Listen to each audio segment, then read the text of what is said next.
বিসমিল্লাহির রহমানির রহিম। আমরা মোহনপুরে 2061টা নাম পাইছি, নামের জন্য চাল পাইছি। এই যে আসছে ঈদুল ফিতর উপলক্ষে গণপ্রজাতন্ত্রী বাংলাদেশ সরকার আমাদের স্থানীয় সরকার মন্ত্রণালয়ের মাধ্যমে স্থানীয় সরকারের প্রতিনিধি হিসাবে আমাদের মাধ্যমে এই চালগুলো বিতরণ করা হয়, প্রতিজনকে 10 কেজি করে। এবং আমরা মে 15 10 কেজি চাল দিচ্ছি মোহনপুরে। আমাদের ট্যাগ অফিসার সহ ছিলেন ও আগে মুখটাকে বিদায় নিচ্ছেন। আপনারা দেখেছেন আসলে প্রচুর লোকজন এখন কার্ড দিতে পারি না।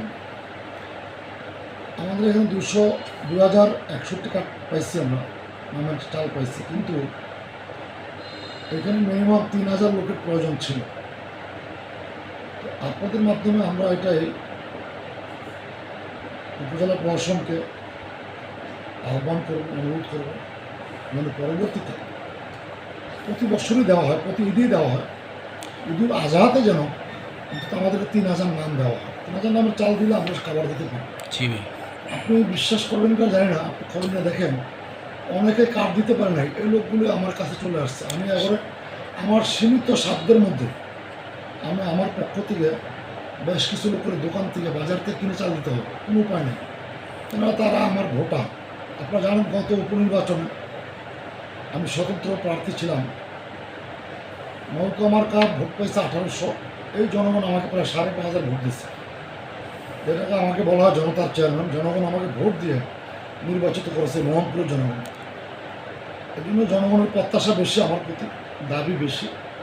আমিও চেষ্টা করি ওদের পাশে থাকতে, কিন্তু আমার তো সীমিত সাধ্যের মধ্যে আমি চেষ্টা করতে চাই। এই জন্য আপনাদের মাধ্যমে আপনারা নিজেদের একটু বলবেন আমার পক্ষ থেকে, আমাদের কথা বলি ইউনো স্যারকে, যেন পরবর্তী ঈদের জন্য আমাদের কার্ডগুলো একটু বাড়িয়ে দেওয়া হয়, এই আর কি।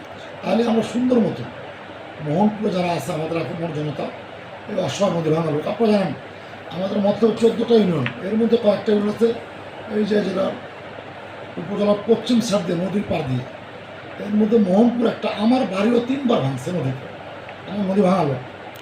এই জন্য আমাদের এলাকায় কিন্তু গরিব লোকের সংখ্যা বেশি। আমরা নিঃস্ব, অনেকে জেলে জাল বাইতে পারে না, জেলে ধরে কাঠের চাল দিচ্ছে কদিন আগে, জালও পাওয়া বন্ধ। আমাদের এখানে অনেক কাজ কাম এখন নাই, একদম মানুষ অসহায়।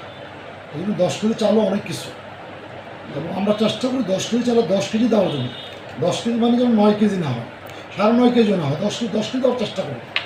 আমরা আমাদের পকেটের টাকা ব্যয় করে আমরা চালগুলো সেই ট্রাকের ভাড়া নিজের পকেট থেকে দিয়ে আনি, দিয়ে চালগুলো আমরা সেই বনিয়ার পরে যে গোডাউন আছে চাউলের LSD গোডাউন, ওখানে নিয়ে আসে, আইনা মানুষকে বিতরণ করে 10 কেজি।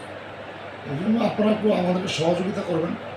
আপনাদের সহযোগিতা আসলে কারণ প্রশাসন আর স্থানীয় সরকার এবং মিডিয়া কর্মীরা, মিডিয়ার বাইরে যদি সহযোগিতা, তাহলেই সম্ভব আমাদের এই আগামী দিনে এই যে গ্যাপটা পূরণ করা। আপনাকে ধন্যবাদ আমার সাক্ষাৎকার নেওয়ার জন্য। আপনারা সহযোগিতা করবেন, ভালো থাকবেন। আল্লাহ হাফেজ, বাংলাদেশ জিন্দাবাদ।